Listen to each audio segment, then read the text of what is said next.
ಇಲ್ಲ, ಬರ್ಡೇಗೆ ವಿಶ್ ಮಾಡ್ಬೋದು. Many more happy returns of the day 2 cinema announce ಮಾಡಿದ್ದಾರೆ. K P Srikanth ಅವ್ರು ಇನ್ನೊಂದು ಸಿನಿಮಾ ಮಾಡ್ತಿರ್ತಾರೆ, ಮತ್ತು ಜಡೇಶ್ ಅವರು ಇನ್ನೊಂದು ಸಿನಿಮಾ.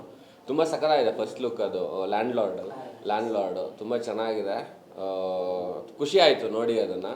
ಆ್ಯಂಡ್ ಸಿನಿಮಾ ಮಾಡಬೇಕಿತ್ತು ಆ್ಯಕ್ಚುಲಿ, ಭೀಮಾ ಜೊತೆಯಲ್ಲಿ ಆ್ಯಕ್ಟ್ ಮಾಡಬೇಕಿತ್ತು, ಬಟ್ ಕಾರಣಾಂತರಗಳಿಂದ ಆಗಲಿಲ್ಲ. ಮುಂದೆ ಅವಕಾಶ ಸಿಕ್ಕಿದ್ರೆ ಖಂಡಿತವಾಗ್ಲೂ ಸಿನಿಮಾ ಮಾಡ್ತೀನಿ. ಪರ್ಸ್ನಲಿ ನಮ್ಗೆ ಯಾವುದೇ ರೀತಿ ಏನೂ ಇಲ್ಲ. ಸೊ ಒಂದು ಟೈಮಲ್ಲಿ ಮಾತಾಡ್ತಿರ್ಲಿಲ್ಲ, ಅದೆಲ್ಲ ಇತ್ತು, ಬಟ್ ಈಗೆಲ್ಲ ಚೆನ್ನಾಗೇ ಇದ್ದೀವಿ. ಸಿನಿಮಾ ಸಿಕ್ಕಿದ್ರೆ ಖಂಡಿತವಾಗ್ಲೂ ಜೊತೆ ಕೆಲಸ ಮಾಡ್ತೀವಿ. ತುಂಬ ಬರುತ್ತೆ ಸೋಷಲ್ ಮೀಡಿಯಲ್ಲಿ, ಅದು ನಾವು ತಲೆ ಕೆಡಿಸ್ಕೊಳ್ಳೋಕ್ಕಾಗಲ್ಲ. ನಾವು ಫ್ಯಾಮಿಲಿ, ನಾವು ಚೆನ್ನಾಗೇ ಇದ್ದೀವಿ. ಏನಾಯಿತು, ಒಂದ್ಸಲ ಏನೋ ಡಿಸ್ಪ್ಯೂಟ್ ಆಯಿತು, ಅದಾದಮೇಲೆ ಎಲ್ರಿಗೂ ಗೊತ್ತಿತ್ತು ಅದು. ನಮ್ಮ ಜಗಳ ಆಗಿತ್ತು, ಅದೆಲ್ಲ ಆಯಿತು. ಅದಾದಮೇಲೆ ಒಟ್ಟಿಗೆ ಆದ್ವಿ, ಇವಾಗ ಚೆನ್ನಾಗೇ ಇದ್ದೀವಿ. ಬಟ್ ಸಿನಿಮಾ ಮಾಡೋಕ್ಕೆ ಪಾತ್ರಗಳು ಒಂದಾಗಬೇಕಲ್ಲ. ಪಾತ್ರಗಳು ಕರೆಕ್ಟಾಗಿದೆ, ಖಂಡಿತವಾಗ್ಲೂ ಮಾಡ್ತೀನಿ. ಭೀಮಲ್ಲಿ ಆಲ್ಮೋಸ್ಟ್ ಆಗಿತ್ತು, ಬಟ್ ಆಗಲಿಲ್ಲ. ಕೊನೆಗೆ ಆಗ್ಬಿಟ್ಟಿದ್ರೆ ತುಂಬ ಚೆನ್ನಾಗಿರ್ತಾಯಿತ್ತು.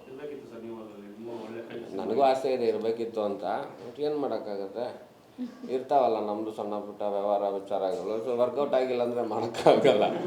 ಸೊ ಹಂಗಾಗಿ ಸಿನಿಮಾ ಮಾಡಿಲ್ಲ. ಅವತ್ತು ಹೇಳಿದೆ, ಭಾರಿ ಖುಷಿ ನನಗೆ ಕೆಲಸ ಮಾಡೋಕ್ಕೆ. ಯಾಕಂದರೆ ದುನಿಯಾ ಆದಮೇಲೆ ನಾವಿಬ್ಬರು ಎಲ್ಲೋ ಕಾಣಿಸ್ಕೊಳ್ಳೇ ಇಲ್ಲ, ಬರೀ ಕಾಂಟ್ರವರ್ಸಿಗಳಲ್ಲೇ ಹೆಸರಾಗ್ತಾಯಿತ್ತು. ಸಿನಿಮಾ ಮಾಡಿ ಹೆಸರು ಮಾಡಬೇಕು ಅಂತ ನಮಗೂ ಆಸೆ ಇದೆ. ಸಿನಿಮಾ ಸಿಕ್ಕಿದ್ರೆ ಖಂಡಿತವಾಗ್ಲೂ ಮಾಡ್ತೀನಿ.